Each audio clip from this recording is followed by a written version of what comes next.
Bonjour aux lecteurs de notre chaîne YouTube et aux membres du forum de rcmac.com. Allez, on se retrouve pour la 8e vidéo, sur le montage du DT03. Alors j'essaye de détailler, de vous montrer toutes les petites modifs que je fais, tout en précisant que je ne monte pas, déjà je les ai pas toutes, hein, les options, parce que, alors depuis peu, là, Cyril, il les a toutes, je crois, hein, Cyril de Modis 34 qui nous aide, que je remercie encore, hein, pour cette présentation. C'est lui qui m'a prêté une version...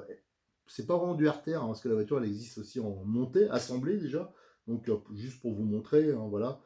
Et qui m'a passé des options. Mais sauf que je préfère faire l'article option une fois qu'on aura roulé. On va rouler presque d'origine, hein, même si j'ai monté à l'arrière le radiateur, des choses comme ça.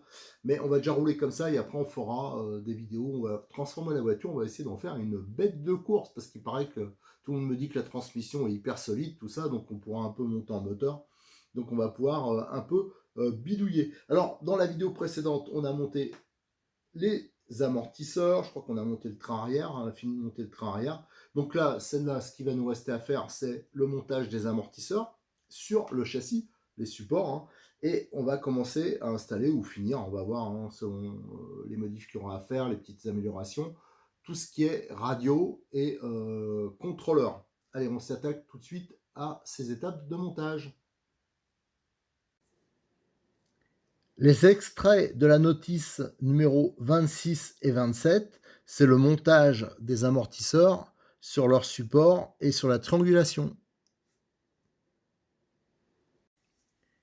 Alors cette partie 26, c'est le montage des amortisseurs sur les supports, sur leur support. Donc là, ça concerne que les fixations supérieures. Donc ça se fixe avec ces petits pivots, hein. Ça, c'est une habitude, hein, chez Tamiya. On en trouve plein d'ailleurs sur les TT01, les TT02, les MR05, 06. Voilà, donc vous avez la partie lisse et la partie filetée. Donc ça permet de faire un pivot. On a ça aussi pour certaines biellettes supérieures. Enfin bon, voilà, ça, il l'utilise assez régulièrement, notamment pour les fixations d'amortisseurs. Alors là, vous avez le support avant. Et ici, on a le support arrière. À noter que j'ai reçu, je les avais commandés à Cyril, hein, les options carbone, mais ça on le montrera plus tard, hein, quand je ferai la vidéo amélioration de la voiture, mais pas les petites améliorations que je fais là, c'est-à-dire on va transformer, là on va rouler plus ou moins d'origine, et par la suite ben, on fera un petit montage entre guillemets racing. Alors les fixations, pour que ça parte droit, j'ai fait le filetage avant, hein. Voilà, comme ça, je me suis assuré que ça partait bien droit, donc j'ai fait le filetage. Donc maintenant, il me reste juste à les monter sur les supports.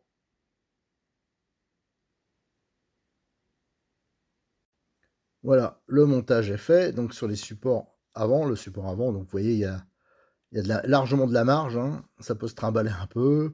Il y a du jeu, mais un peu de jeu aussi dans ce sens-là. Bon, ça c'est habituel à Tamiya, au moins ça force pas. Voilà, et donc on a à l'arrière aussi pareil, hein. Voilà. Donc le montage est fait. Donc on va pouvoir passer au montage à l'étape suivante, hein. Ça sera le montage des supports sur la voiture.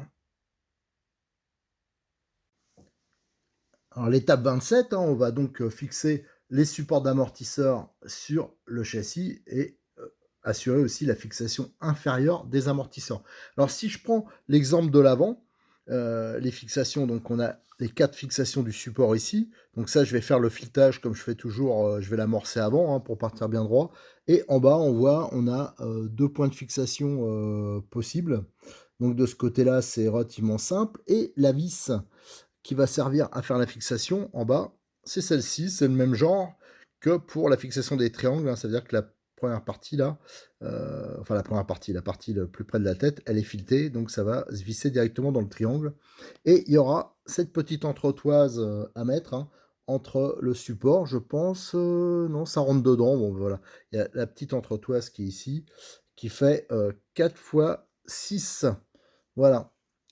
Et à l'arrière, c'est un peu différent. La fixation, elle est sur les triangles aussi. Il y a 2 points, hein, 2 possibilités de réglage, mais elle est extérieure. Là, donc, on retrouve le même genre de vis, hein, c'est des 3 par 14 qu'on retrouve pour la fixation supérieure des amortisseurs.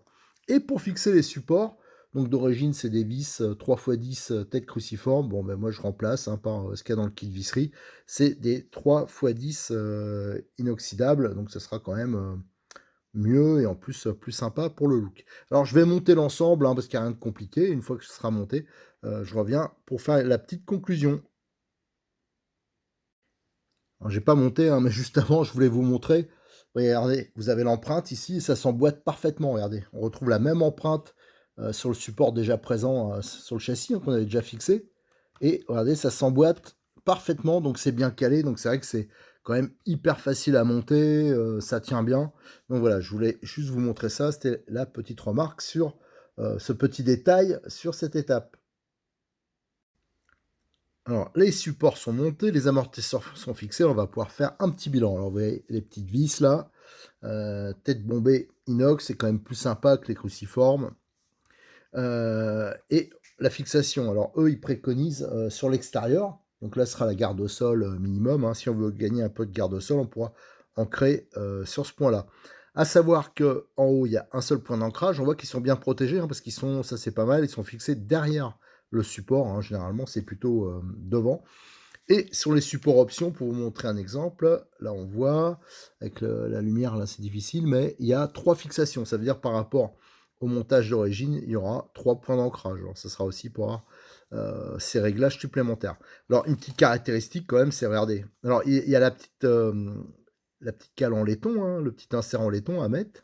Voilà, mais regardez un peu. Poup, poup, poup, poup, poup, poup, poup. Ça c'est c'est du Tamiya. Hein. Le Tamiya, il y a du jeu partout.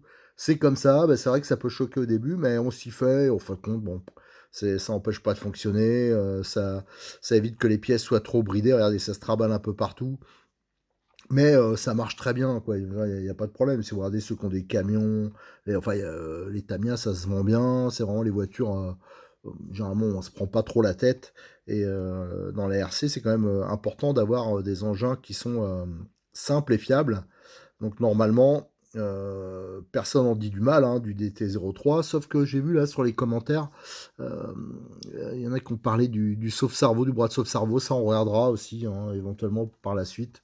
Mais pour le reste, il n'y a pas spécialement de problème. Mais c'est juste pour vous signaler qu'il ne faut pas vous choquer si vous voyez des jeux. C'est comme ça chez eux. Et pour l'arrière, si on regarde pour l'arrière, vous voyez, la différence, c'est que la fixation, elle est sur l'extérieur. Là, pareil, il y a 2 points de fixation, c'est sur l'extérieur que c'est mis. Et on a le support, lui, qui est fixé qu'avec une seule vis. Alors, c'est pas que ça se travaille un peu, mais le montage est un peu souple. Bon, pareil, hein, ça c'est... quand c'est trop rigide, ben, des fois ça casse. Donc on peut dire, voilà, c'est pour le fait qu'il y ait du jeu, tout ça, regardez les jeux. C'est... Moi, je trouve pas que c'est... Bah, c'est sûr qu'on est habitué à des voitures de compétition où les jeux sont minimum quand c'est neuf, bien sûr, et qu'on a ça, après, ça peut un peu choquer, mais bon, maintenant, moi, je m'y suis habitué. Je sais que c'est pas ça qui va empêcher la voiture de bien fonctionner. Alors, cette étape 27 est terminée, et je crois que la prochaine étape, on va pouvoir enfin, parce que toute la partie mécanique est terminée, commencer à monter la partie électronique. L'extrait de la notice numéro 28, c'est le montage du contrôleur et du récepteur sur le châssis. Alors cette étape 28, hein, c'est là qu'il va falloir être un peu soigneux, et peut-être que j'y reviendrai par la suite, hein, notamment pour la longueur des câbles, mais ça va être l'installation donc, du récepteur, du contrôleur, et bien sûr le branchement de tous les câblages, et il va falloir passer tout ça au propre. Alors je dis tout de suite, hein, il se peut que s'il y a des câbles trop longs, pour l'instant je laisserai comme ça, mais par la suite, sûrement que quand je ferai les modifications un peu, entre guillemets, racing, on modifiera sûrement cela. Alors l'emplacement, hein, c'est simple, hein. Ici, on met le contrôleur, vous avez cet endroit est destiné à ça, hein, c'est assez pratique, hein. Et devant, on va mettre le récepteur. Alors, je pousse l'ensemble, pourquoi? Parce que pour le récepteur, il existe ce couvercle hein, qui est livré avec, hein, et qui vient s'encliquer ici. Hop, je le ramène. Ouais, ici, il y a les emplacements. Alors, j'ai vu que ça tient plus ou moins bien, mais bon, ça permet de bien protéger, au moins un peu de la poussière, tout ça, le récepteur. On verra si on le monte, je suis pas sûr. Pour le récepteur, donc moi j'utilise des petites radios, la Turbo Racing, parce que c'est pas cher. Et surtout, moi quand je vais tourner, c'est souvent en scooter. Alors, il me faut des radios un peu, vous voyez. Celle-ci, l'avantage qu'il y a, c'est que la poignée, elle se démonte. Donc après, je range tout. Et surtout, ce que j'aime avec, comme je suis gaucher, alors bien sûr, j'arrive plus à l'encliquer, mais comme je suis gaucher, voilà, hop, c'est le genre de radio que j'arrive, pour droitier, mais que j'arrive quand même à manipuler. Donc là, vous avez le récepteur qui est pas très gros, et pour le contrôleur, hop, on a donc le contrôleur d'origine, hein, le TBLE02S. Alors à savoir que sur les versions RTR, c'est pas ce modèle-là qui est livré, c'est un modèle un peu plus simple, voilà. Et ce contrôleur, j'ai beaucoup de mal à trouver vraiment ses véritables caractéristiques. Parce que il semble dire qu'il faut pas descendre sous de 25 tours, ce qui serait ridicule, parce que le moteur d'origine, déjà, c'est un 25 tours. Je vois pas pourquoi il tiendrait pas. Et en plus, je crois que, excusez-moi, sur d'autres versions, c'est livré avec un 23 tours. Je me plante peut-être, mais je crois que c'est ça. Euh, non, je pense que ça, c'est une erreur de traduction. C'est pas la traduction est pas bien claire, à vrai dire, hein.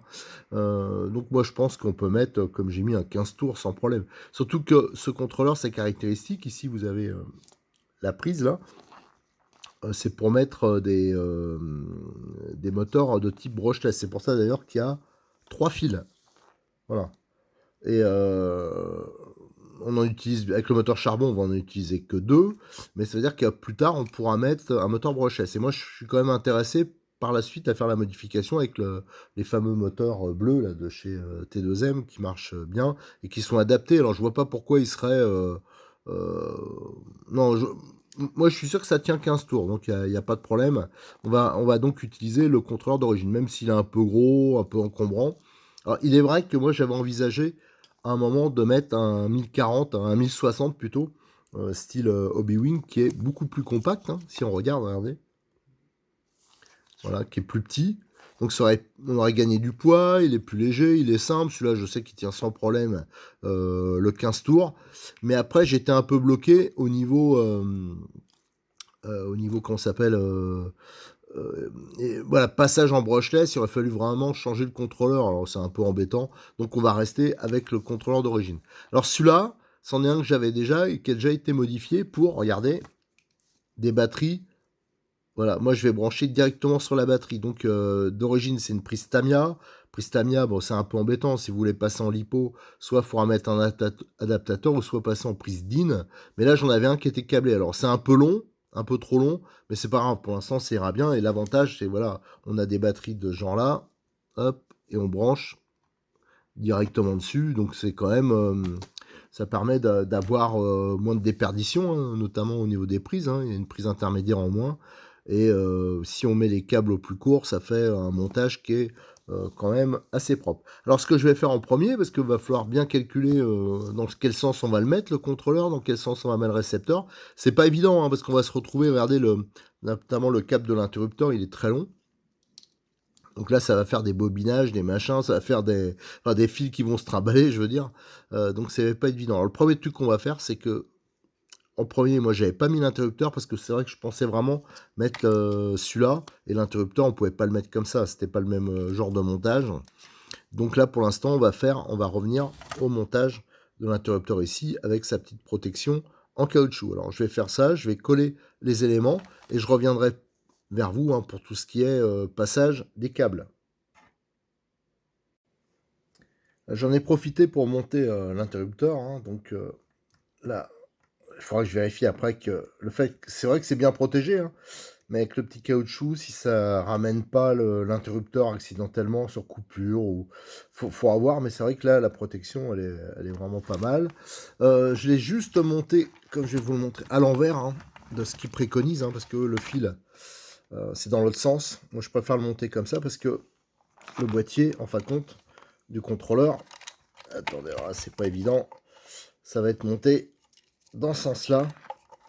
Ça me paraissait plus logique d'avoir le câble du même côté que la sortie, là, même si après, il faudra attacher tout ça. Et donc là, on va fixer le contrôleur dans ce sens-là. Alors j'ai mis le double face hein, qui est livré avec, mais moi je le trouve un poil fin. Vous voyez, par rapport à celui que j'utilise, le troisième que j'utilise habituellement. Donc il est vraiment très fin. Et pour le récepteur, pareil. Hein, voilà, on va le coller donc, sur cette partie-là, dans ce sens-là. Voilà, donc il va falloir maintenant que je fasse les collages. Et après, il faudra qu'on mette tout ce qui est câblage, tout ça, les attacher correctement sur le châssis. Alors là, les câblages sont installés, le contrôleur, le récepteur, enfin j'ai tout finalisé. Alors je dis pas que c'est définitif, hein, mais c'est un peu de boulot. Si on veut faire quelque chose de propre, c'est pas évident. Hein, généralement c'est un peu fouillis. Donc j'ai essayé de ranger ça un maximum. Alors là, au niveau du fil, du cerveau, d'ailleurs j'ai un petit regret hein, sur le cerveau, c'est que je pense que j'ai mis un peu léger. Alors ça ira bien tant que ça sera avec des moteurs pas trop puissants, tout ça. Mais si après on s'encanaille un peu avec cette voiture et qu'on commence à pousser, sûrement il faudra mettre quelque chose d'un peu plus rapide. Parce qu'en regardant, c'est vrai qu'il est très lent. Ce cerveau, bon, c'est pas grave. Hein, pour l'instant, ça ira très bien. Alors, vous voyez, j'ai fixé tout le long là pour faire en sorte que ça arrive sur le récepteur avec le moins de fil possible. Hein, pas de boucle ni rien. Ici, vous avez la connexion directe à la batterie. Les câbles, donc je rappelle le fil orange là, si vous utilisez avec un moteur charbon, il n'est pas utilisé, il n'y a que le fil bleu et le fil jaune qui sont utilisés. Lui, on l'utilisera si on met un moteur brushless. Et donc j'ai essayé de tout fixer ici. Hein. Normalement, ça c'est les fixations pour le petit carter qui vient ici. Mais moi, je ne vais pas l'utiliser, je vais laisser comme ça parce que de toute façon, les saloperies, elles vont quand même à rentrer. Et en plus, ça permet quand même de fixer les fils à peu près proprement. Donc tout ça, ça c'est fixé. Si on regarde le câble ici, je l'ai fixé là, je l'ai fait passer là. Hein, donc c'est pas exactement comme sur la notice. Tiens, j'en ai profité aussi pour installer le radiateur. Hein. C'est vrai que je ne l'avais pas mis jusqu'à présent, donc j'ai mis le petit radiateur. Alors c'est vrai que j'aimerais bien que ça se rapproche un peu là. Alors ça, je verrai après par la suite, mais peut-être que je le fixerai. Voilà, pour que ça soit, que ça se trimballe pas. Ici, pareil, j'ai fait en sorte que les fils, de les ranger le plus proprement possible ici, hein, en laissant du jeu. Hein. Donc il y a la fixation là, ici. Voilà, donc toute la partie électronique est terminée. Donc maintenant, il reste à faire les réglages. Mais avant ça, je vais monter les roues. Enfin voilà, on va continuer les étapes suivantes. Hein. Et je vais regrouper deux étapes en même temps. Hein. C'est la 29 et la 30. Hein. La 29, c'est le collage des pneus. Et la 30, c'est le montage des roues sur la voiture. Comme ça, quand une fois que ça sera monté, la voiture sera presque terminée. Après, il restera la fixation de l'aileron et de la carrosserie. Mais on pourra faire les paramétrages, régler tout ce qui est neutre, pour la direction, aussi au niveau... va falloir que je synchronise le récepteur parce que c'est pas avec le bon émetteur. Et aussi que je m'occupe du contrôleur. Les extraits de la notice 29 et 30, hein, donc c'est le collage des pneus sur les jantes et le montage des roues sur la voiture. Alors pour cette étape 29, il va falloir coller les pneus. Alors je vais faire trois petites choses. Déjà, ici vous avez les jantes avant. Donc ça c'est pour le Racing Fighter. Ici vous avez les jantes avant du Neo Fighter. Vous voyez qu'ils sont un peu différentes. Hein. Et ici vous avez les jantes arrière du Neo Fighter. Ici c'est du Racing Fighter. Vous voyez, donc c'est le look qui va changer. Autrement, c'est sensiblement, c'est le même déport. Ça ne changera pas grand chose. Moi, vous avez les pneus qui sont communs hein, sur les deux versions. Ici donc des vrais pneus de 4.2. Alors ça c'est plutôt pas mal. Hein. Des pneus lignés. Moi j'ai fait un petit montage à blanc là. Alors attention à la mise en place du pneu parce qu'il ne se met pas en fin de compte hyper facilement. Du moins moi sur les deux que j'ai essayé de mettre là, ça s'enclenchait pas bien. Il a fallu que je rectifie un peu la gorge. Voilà, avec un petit coup de Dremel j'ai mis. Et ce que je vais faire aussi sur les jantes avant et arrière, au milieu ici, je vais percer un petit trou. Voilà, là, ça se voit mieux sur des jantes arrière par exemple ici. Je vais percer un petit trou, bien sûr, faut pas que ça tombe sur un bâton, hein, un renfort. Peut-être un de chaque côté, ça c'est pour que l'air puisse s'évacuer. Autrement, le pneu il va faire ballon et la voiture elle va rebondir. Parce qu'il n'y a rien qui est prévu pour ça. Donc je vais faire le petit trou, je vais vous montrer. Alors pour les pneus avant, je vais garder ceux d'origine parce qu'ils sont vraiment très bien adaptés. Par contre, d'origine, les arrières, c'est ça. Alors ça, ce sera mix, hein. Mais moi, le problème, c'est que je vais rouler sur un circuit de TT1 8e, principalement. Moi, je vais pas l'utiliser spécialement voilà, dehors pour rouler un peu n'importe où. Donc je vais mettre des pneus un peu résistants. Voilà, j'ai ces pneus-là, là. D'ailleurs que j'ai monté, voilà, je les ai déjà montés ici. Ouais, c'est des pneus avec, pareil, ça vient de Modis 34, c'est des pavés un peu plus importants. Les pneus sont plus tendres et ils sont moussés. Et je pense que ça sera plus adapté sur mon terrain d'évolution qui est un peu glissant. Autrement, il existe. Alors, ça, c'est un peu le problème du TT1 dixième, hein, des versions buggy. C'est parce que le choix de pneus loisirs, il est quand même restreint. Alors, vous avez notamment Hobbytech qui offre une, une gamme qui est pas trop chère, qui est montée-collée. Et vous avez par exemple ceux-là, hein, c'est en mini pins, mais ça c'est quand même un peu spécifique à des circuits un peu moquettes par exemple, hein, en astro. Il y en a avec, j'en ai pas pour vous montrer là, mais avec des pavés un peu plus gros, donc un peu plus résistants. Je pense que ça je m'en prendrai à l'occasion. Et vous avez carrément ceux-là hein, quand vous voulez rouler.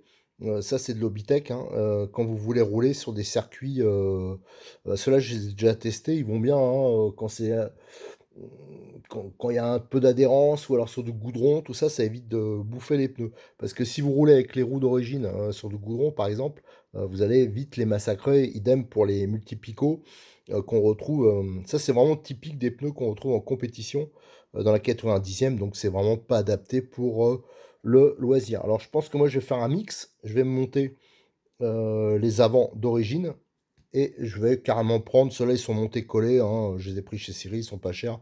Et c'est ceux que j'ai utilisés notamment quand j'ai fait les essais, si vous regardez les vidéos, des BXR S1. Voilà, bon, c'est un pneu, je suis habitué, je sais qu'il marche bien et surtout qu'il s'use pas vite. Et surtout, il a une grande qualité pour moi, il est pas cher. Voilà, allez, maintenant je vais faire les petites modifs sur les jantes et on va faire le collage des pneus. Donc, ce que je vais faire, hein, c'est que je vais prendre du papier de verre comme ça. Bon, je vous avoue, normalement, je le fais avec une Dremel. Vous savez, vous avez l'outil où il y a on peut mettre de l'abrasif.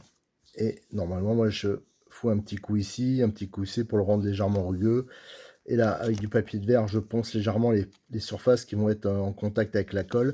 Et surtout, je dégraisse bien. Hein, moi, je dégraisse bien toutes les parties parce que des fois, ça a été moulé. Tout ça, il y a des traces de démoulant, donc ça collera pas super bien. Et moi, je vais faire avec un petit forêt de 2.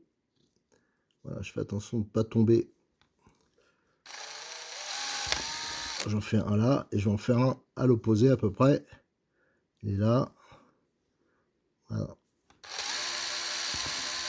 Je vais faire ça sur toutes les jantes et ça va permettre, vous imaginez bien quand le pneu, euh, on va faire pression dessus, que ça fasse pas une surpression dans le pneu. Il faut que l'air puisse s'échapper, donc ça s'échappera par là. Bien sûr, faites attention, hein, mettez pas tout ça dans l'eau hein, quand vous nettoyez, parce que ça va rentrer dedans. Ça sera pas génial, mais ça me semble important de le faire. D'ailleurs, si vous regardez, tiens, par exemple, là j'ai des pneus qui sont montés collés, il y a le petit trou ici. Voilà, il y a un trou de chaque côté.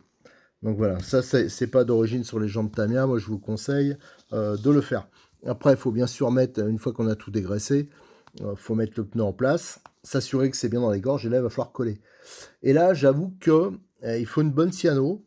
Alors moi, je dis à chaque fois, moi j'ai tendance à utiliser la T2M pour un peu tout.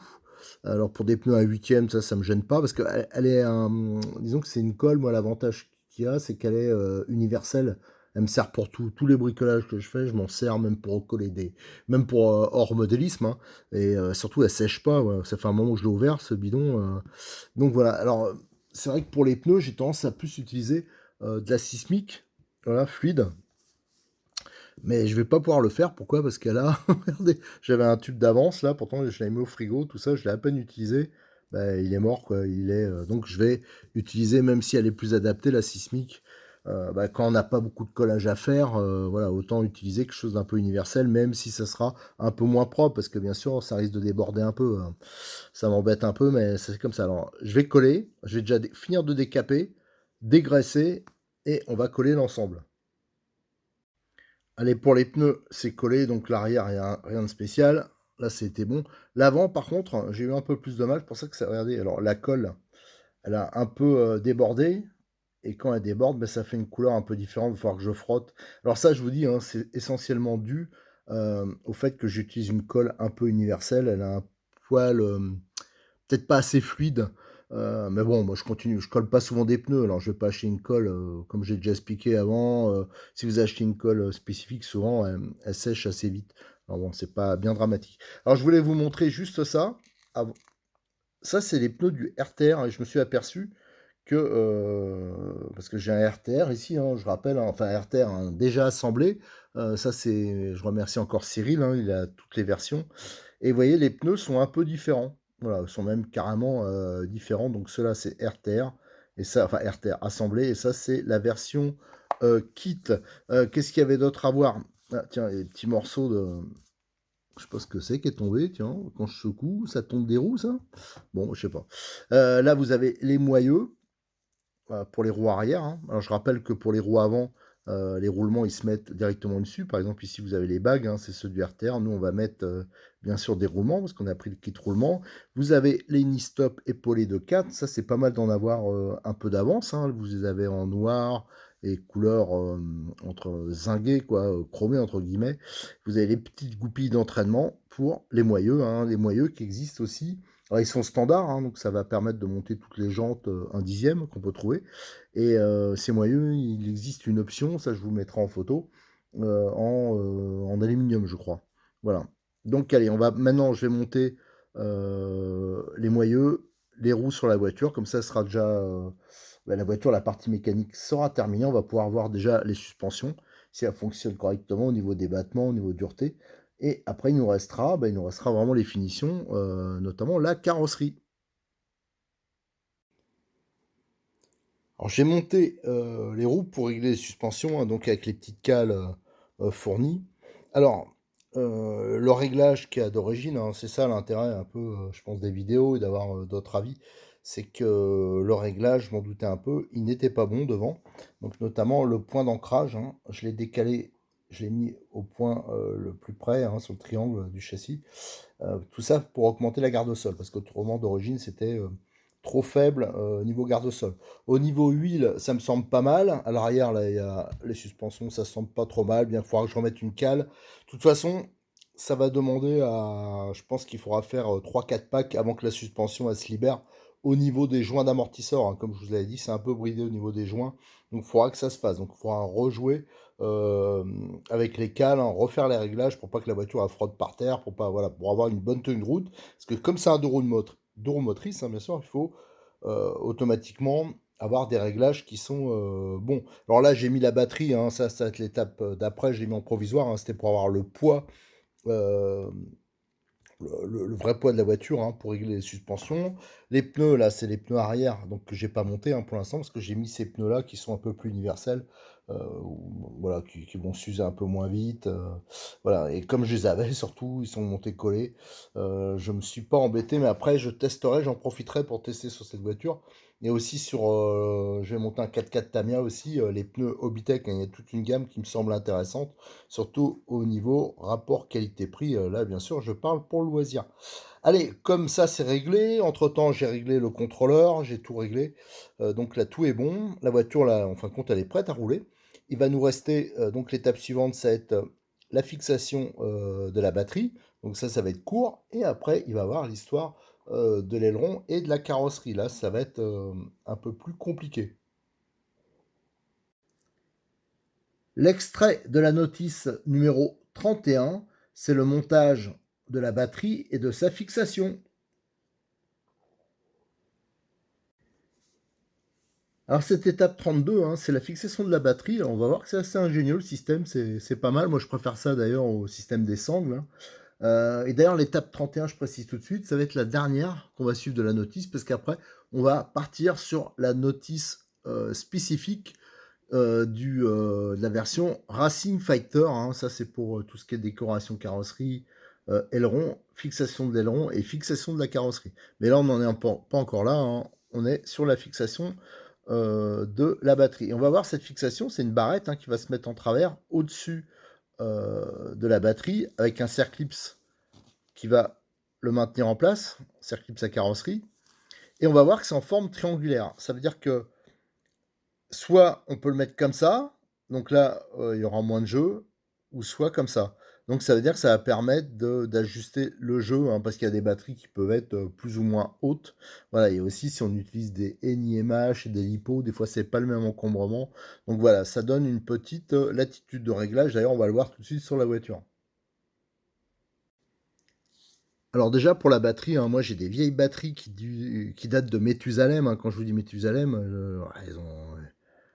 elles ont 8 ans, enfin, non, elles sont vraiment anciennes, hein, et donc c'est des batteries, typées un peu comme il y avait en compétition à ce moment-là. Maintenant, c'est plutôt des shorties, des batteries plus courtes, et donc on branche les prises, il y a les prises qui sont intégrées. Donc ça, voilà, c'est pour ça, moi, ça fait un montage qui est un peu plus simple. Il y a pas la prise intermédiaire, mais c'est surtout que j'en ai, tout un stock, donc de vieilles batteries à finir, donc on va faire comme ça. Donc si vous utilisez ce type de batterie, d'ailleurs qui deviennent, un peu moins faciles à trouver en version longue, hein, parce qu'un shorty, là, il faudra bidouiller pour pouvoir le monter, heu pensez à bien repérer le plus, hein, parce que le nombre de personnes qui, «Ouais, ouais, mais c'est bon, c'est marqué dessus, je vais pas me planter», et qui en fin de compte inversent. Alors c'est pour ça que moi, vous voyez, je colle toujours un autocollant rouge là, du côté du plus, pour vraiment, bien le visualiser, et en fin de compte, le petit loquet, il va rentrer ici. Alors vous avez soit ici, on va le rentrer donc, regardez, le V dans ce sens-là, et là on voit qu'il y a un petit jeu. Ou soit on peut le tourner légèrement, ça veut dire mettre, la pointe, regardez, le triangle, l'inverser, hop, je le mets, et là, il y a plus de jeu, et après il suffit de mettre, alors je le vois pas bien là, mais il suffit de mettre le circlips ici. Oh là là! Ah bah, ouais, bon, c'est râpé. Enfin, imaginez que je l'ai mis un clip, parce que là je le vois plus, il est tombé dedans. Bon, enfin, c'est rien, hein, c'est simplement que bon, avec, comme d'habitude avec l'écran devant, c'est pas facile, et donc ça permet de bloquer l'ensemble, et quand on veut démonter, il suffit d'enlever le circlips et hop, la batterie, on peut la retirer, facilement. Donc ça, c'est plutôt, pas mal. Alors j'avais envisagé à un moment aussi, de protéger, alors ça je vais regarder, je vous le dirai à la fin dans la conclusion si je l'ai fait. Je voulais mettre une petite protection en dessous, peut-être éventuellement. Vous voyez, alors je rappelle quand même qu'il y a les taquets qui avaient été mis au début du montage ici. Mais là, éventuellement, j'aurais bien collé quelque chose. Je vais voir si je trouve quelque chose d'autocollant fin que je puisse mettre au fond. Ça protégera un peu les batteries. Voilà. Bon, de toute façon, normalement, elles sont bien calées. Donc, vous voyez, ça, c'est une pièce qui est simple, qui existe en alu. Alors, malheureusement, je vous le mettrai en photo, hein, sur le forum. Je crois que je les ai déjà mis, d'ailleurs, les photos de cette pièce en aluminium, mais elle était plus dispo. Alors, faut que j'aille en chercher une là, et je crois que Cyril les a reçues. Donc je vais aller me prendre cette petite option d'aluminium, parce que c'est vrai qu'il y a quand même des grosses contraintes sur des gros chocs. Quand même, la pièce, elle va prendre cher, hein. Donc ce serait bête qu'elle pète et que la batterie, elle se fasse la malle, et en plus la pièce alu, elle est pas trop chère, et surtout c'est vraiment très joli. Donc je vais me faire ce petit plaisir par la suite, je me prendrai l'option alu.